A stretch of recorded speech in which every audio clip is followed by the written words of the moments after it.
नहीं अली साहब, सेक्रेटरी की जॉब से कहा। यानी वो सिर्फ सेक्रेटरी की जॉब को नहीं देख रही, टेलीविजन पर आने वाले एक्टर या मॉडल से कम नहीं किसी तरह।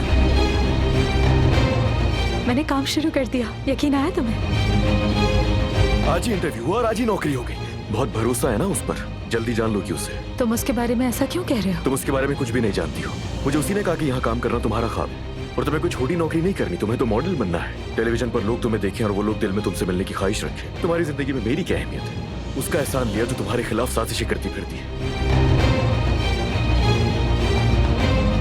मैं तुमसे अब सिर्फ तलाक चाहता हूँ। उसने मुझसे तलाक मांगी थी। तुम्हारा शौहर क्या कर रहा है इस बात की तुम्हें कोई खबर तक नहीं है। सोच लिया है। ये मोहब्बत बदुआ बन गई है।